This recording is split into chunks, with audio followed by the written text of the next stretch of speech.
Ayan mga idol, good morning, magandang umaga sa lahat ng mga idol natin dyan. Joboy AI Idol, Merry Christmas po sa atin lahat.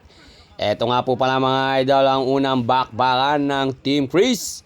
Dito mga idol sa may barangay Santa Isabel, bayan ng Cabiao mga boss, lalawigan ng Nueva Ecija. Eto nga po pala mga idol ay kumukuha sila ng pang-ulam at pampulutan mga idol. Sus Mariosep mga idol. Eto, pabalon nga po pala to mga idol. Meron po mga idol nagpapatubig dyan ng mais. Kaya ito medyo bumabaw na. Pero kahit lampas tao pa mga idol minsan ng lalim, pinipwersa na nila mga idol para makakuha ng pang-ulam at mukhang masabik ang mga tropa sa isda. Sus Mariosep.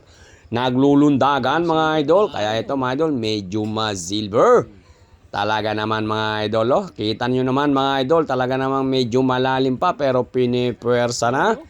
Talagang medyo taghirap ang isda yun. Ayun, si idol nakakanan ng dalag.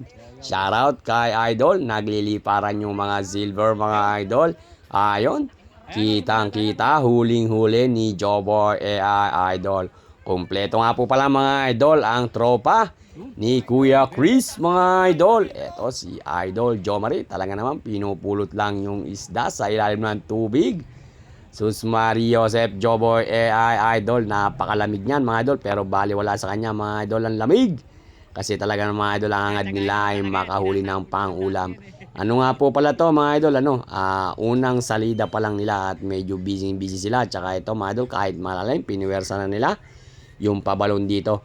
Sa kasalukuyan mga idol may nagpapatubig ng mga halaman dyan. Kaya ito pinagtsagaan ng mga tropa. Ayan Sus Mariosep nga naman. Kahit na medyo malalim, binibira ng tropa. At si idol kinagat pa ang hito.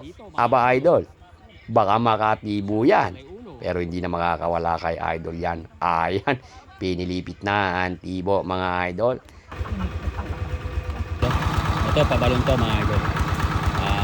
Wala sila na pang-ulam. Pabalon yan. Baga hinukay. Para yan. Magpapatulog din sa mga mais. Ito naman yung mga tropa mga idol. Wala sila na ano dyan? Inabutan nga natin sila dito mga idol. At tayo ay galing pa nag-practice. Pero mga idol may mga huli na sila.